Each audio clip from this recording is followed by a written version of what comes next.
la luxation acromioclaviculaire, ce qu'on appelle souvent une épaule d'émis. C'est une blessure qu'on connaît bien. Elle est fréquente et surtout, elle fait très très mal. Pendant des années, on a cru que pour les cas les plus graves, il n'y avait pas le choix. Il fallait opérer. Mais est-ce que c'est vraiment la meilleure chose à faire? Une étude assez récente vient bousculer toutes nos certitudes.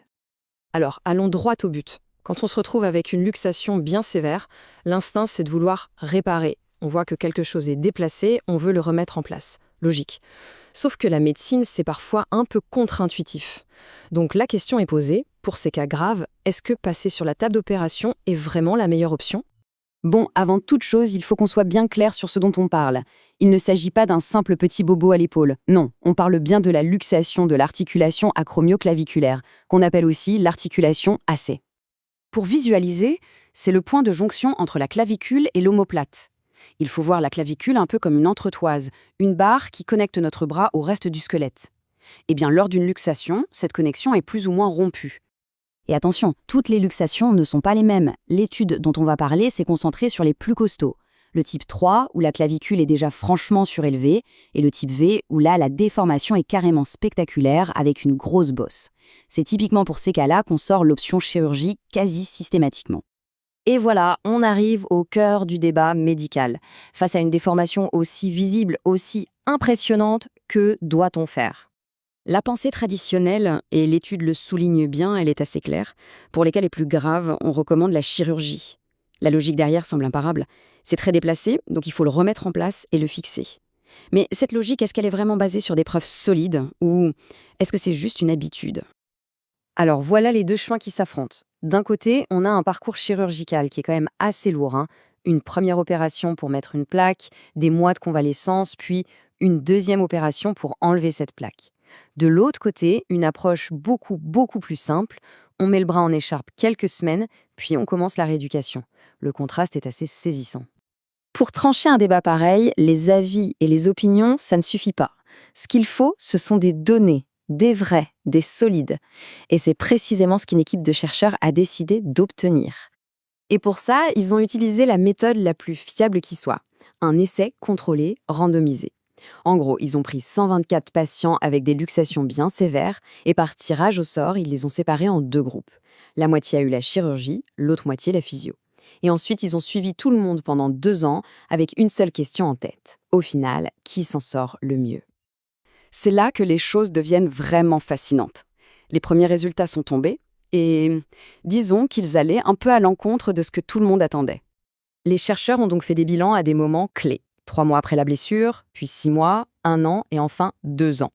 Et le premier bilan, celui à 3 mois, est particulièrement révélateur. Et voilà le premier résultat choc.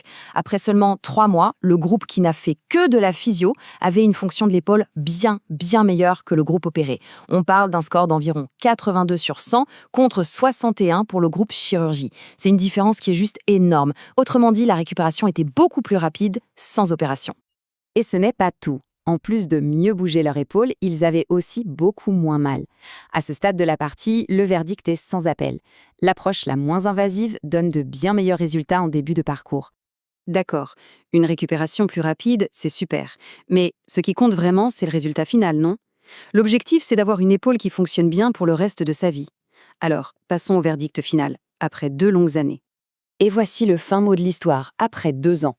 L'énorme avantage du groupe physio a disparu.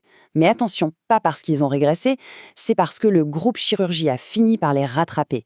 Au bout du compte, les deux groupes arrivent à des scores excellents et quasiment identiques, autour de 90 sur 100. Il n'y a plus aucune différence statistiquement significative entre les deux. Et si on creuse un peu, c'est encore plus frappant. Même pour les cas les plus extrêmes, les fameux types V, les scores sont les mêmes. 90 pour la physio, 91 pour la chirurgie. Pour faire simple, à long terme, l'opération n'apporte aucun bénéfice fonctionnel qu'on puisse mesurer. Donc si les résultats finaux sont identiques, le choix devrait être simple, non? On prend l'option la moins risquée, la moins lourde. Et c'est justement là que l'argument final, l'argument massu, entre en jeu. Ce chiffre, 4, c'est le nombre de complications graves qui sont survenues pendant l'étude. Et ces 4 complications, elles ont toutes eu lieu dans un seul des deux groupes. Voilà à quoi correspond ce chiffre de 4. Une infection profonde, une épaule qui se bloque complètement, et même 2 patients qui se sont à nouveau complètement luxés l'épaule après qu'on leur ait enlevé la plaque. Tout ça, uniquement chez les patients opérés. Et dans le groupe physio, zéro. Zéro complication. La conclusion des chercheurs est donc, on peut le dire, sans appel. Pour le dire avec leurs propres mots, cette étude ne soutient tout simplement pas l'opération de routine pour ce type de blessure. Les bénéfices à long terme sont inexistants, mais les risques, eux, sont bien réels. Tout ça nous laisse avec une question fondamentale, qui va bien au-delà des épaules déboîtées. Dans cette quête permanente de vouloir réparer le corps, à quel moment une intervention plus agressive, plus lourde, cesse d'être une meilleure solution ? Ce que cette étude nous montre, c'est que parfois la meilleure approche, c'est peut-être de faire confiance à la formidable capacité du corps à guérir, en l'aidant un peu bien sûr, mais plutôt qu'avec un scalpel.